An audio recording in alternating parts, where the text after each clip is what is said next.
slide. Hello, beautiful people. How are you today? This is Ajamu Bernard from the K-Bell Training Academy, and this is your pointer video on what you should be doing. This is me revealing my soul so you can just be better, because that's what I do. Okay, so this video is for the ladies. Yes, I love you all, every last one of you. That is so true. It's gotten me in trouble, but I love you anyway. All right, what I want to say. This video is about why, what, and how to work the kettlebell swing into your exercise workouts. So I'm talking to those of you who are already familiar with kettlebells. You're kind of doing it a little bit, and so maybe it's in magazines and you're picking it up and you're doing it. And honestly, I bravo to you if you guys are picking up kettlebells, because at least you're starting to be aware of how beneficial it can be.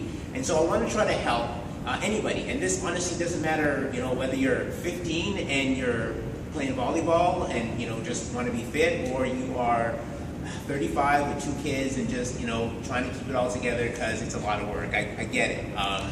It doesn't really matter what you are. I'm going to give you guys the benefits, the why, the what you should be doing, and most importantly, how you can get there in a really efficient and productive way. So let me start with the why. Why you should be lifting kettlebells. What kettlebell lifting should do, so specifically the kettlebell swing, what it will do is it will lead to elegant and strong posture. So what I mean by that is the kettlebell swing is a movement, so I'll demonstrate. This is the one you guys are doing, not necessarily the one I want you doing yet, but this is what you guys are trying to do right now. So this is the swing that's most popular.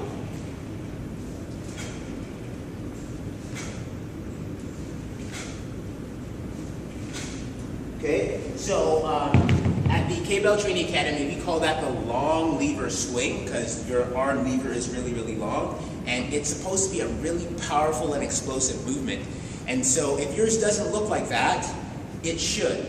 So what I'm going to do is show you how to get there, okay? But back to my point, posture is why you should be doing it. So essentially what the kettlebell swing does is it forces you to learn how to bend and extend your ankles, knees, and hips with perfect posture, okay? And so it will challenge these muscles and make all of these muscles down the back side of your body, your posterior chain, what we call it, it will make them longer and stronger. And so it will be easier to stand like this, to sit like this, and to hold this posture like you are the supermodel that you are supposed to be. That's how we should carry ourselves, okay? The aesthetic result of this is that the chain of muscles that the kettlebell will challenge, if you're doing it properly, is your hands, right through your arms, shoulders, back,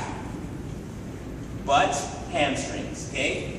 Everything you want, yes? Okay, so that's when you'll see the results. Like your arms will start to get stronger, your back will start to get more defined, you'll lose the, you know what I'm talking about, and then all of this starts to get tighter, okay? That's why. Okay, point number 2, why? Kettlebell lifting, the kettlebell swing in and of itself, is one of the most efficient combinations of cardiovascular and strength exercises that you can do, period. I mean, short of like running 400-meter sprints, baling big buckets of hay, but you guys don't want to do that, right? You want to be beautiful in the gym with your Lululemon on and stuff like that. So if you learn to properly combine the kettlebell swing into your workouts, you guys will be very, very happy. It will make your workouts more efficient. So strength-wise, what do I mean?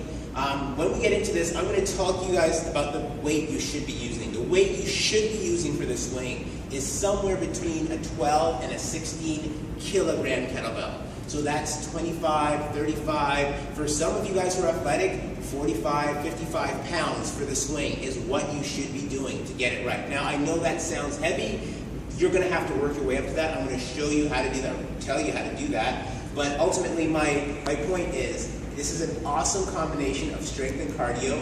It will boost the amount of calories that you are burning through a workout. It will dramatically increase the number of muscles that you are working throughout a workout. And so as it increases those muscles that you're working, it starts to bring them all together. So your body takes the natural shape that it's supposed to take. You don't have to try to manufacture it by doing a little bit of arms and doing a little bit of back. It just all comes together naturally.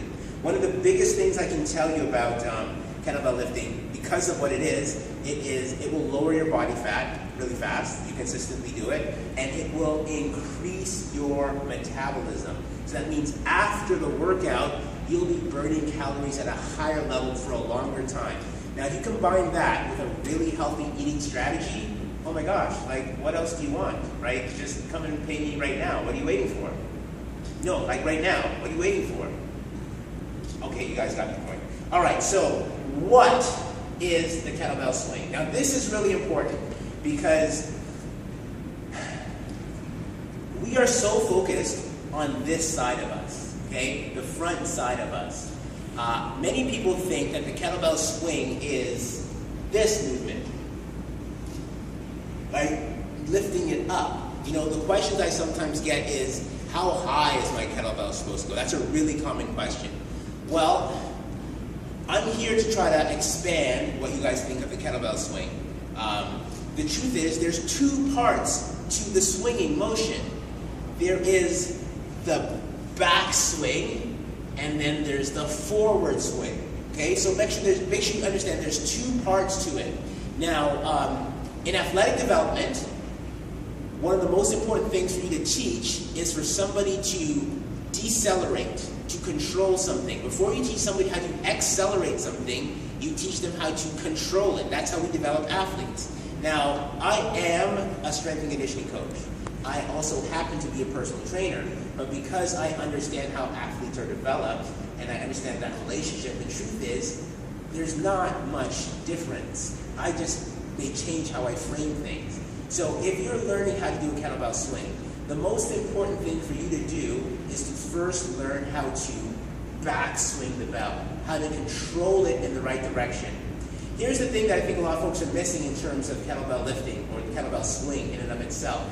The magic, the strength, the real work happens not in the backswing, not in the forward swing, at that change of direction. The change of direction, what happens is you do a backswing and the kettlebell wants to keep going that way. And then you decide, no, it's time to come forward. And then you fire all the muscles in your chain, from your fingers to your back to your glutes, and then you come forward. Well, at that moment in time, you get what we call a ballistic stretch. You get this pull, this lengthening of the muscles. That's the work that you're looking for. That's actually changing you. If you really think about it, backswing, well, gravity's doing that. The forward swing, well, you did something, and that's all momentum on the way up. It's not that heavy. It's the change of direction that you're looking for. So when you're counting your reps, I would almost suggest to you, count how many times and how efficiently and how perfect your posture is at the change of direction. At the change of direction, because it's the change of direction that's actually making the change, okay?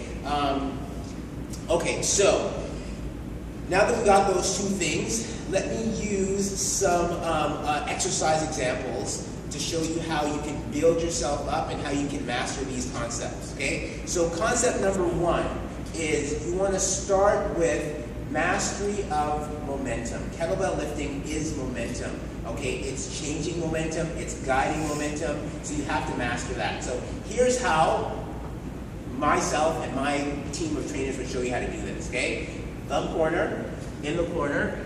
Okay, you're going to start with a simple sequence we call round the body, okay? And so this is how it starts from the very beginning. We start with a movement we call twist, okay? And so in this twist movement, all I'm really doing is twisting the kettlebell in different directions. But if you notice, okay, I'm going to slow it down, okay? So watch me go slow. That's me using my muscle range of motion. And when I do that, you'll see that the kettlebell in itself doesn't do much more than 180, but then watch me go faster. You should see that that's a lot less effort, and and you should see that the range of motion is just different, okay? And so that ballistic stretch and the change of direction, that's what I'm talking about, okay? So you should do this in a sequence, left hand, right hand. This is how you warm up the arm chain. This is how you get yourself familiar with the concept of momentum, okay? So then we take this pattern and then we change it.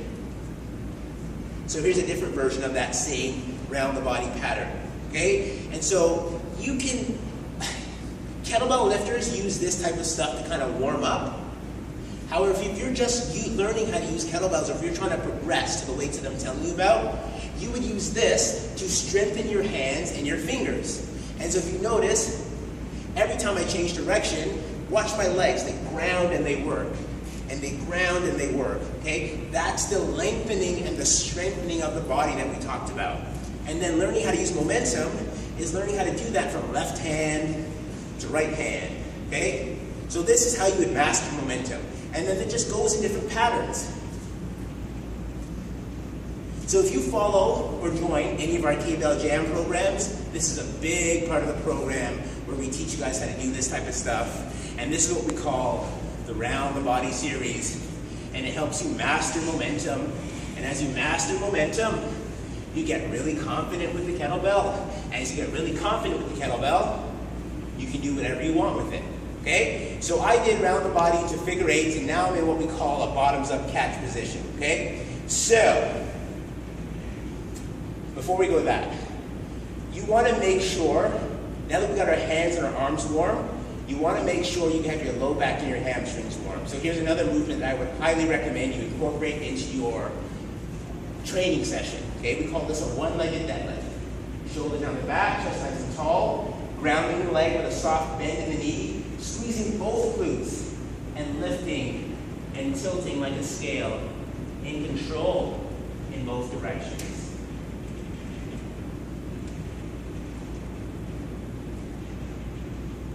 Okay, that's a one-legged deadlift. You can do it with 2 hands on the kettlebell, you can do it with 1 hand on the kettlebell. Okay, so those are really important precursors to learning how to do the swing properly and effectively, okay? Once you have those down, then your arms are warmed up, your hips are warmed up. Okay, so now let's look at the swing. Variations on the swing that will work for you. The first variation I would suggest you do is what we call a short lever swing. So this is unique to us at the K-Bell Training Academy, but it's worked for many years, okay? Thumb corner in the corner. Your hand is on the ball, other hand's on the handle, okay? And so you're going to practice doing this when you're going to focus on the back swing. So you back swing, catch the bell. Back swing, catch the bell. Back swing, catch the bell. Now what makes this exercise awesome is 2 things. A, because the lever is short, your elbow lever, okay? Notice how close I keep it to myself. The closer something is to you, the more strength and control you'll have over it. So what that allows you to do is lift a heavier weight, okay? That's number 1. Number 2, notice, if I was to compare the short lever swing to the long lever swing,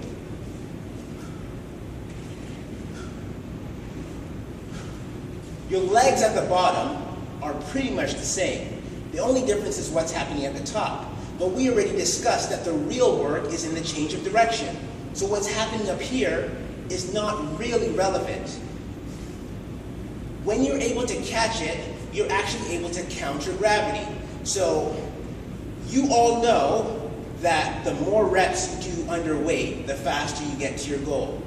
So if that's true, then how fast can you get to 100 reps, or how easily can you get there? So for example, what I mean is, if I was to ask you to do 20 and 20 and 20 and 20, would you be more likely to be able to finish those reps like this?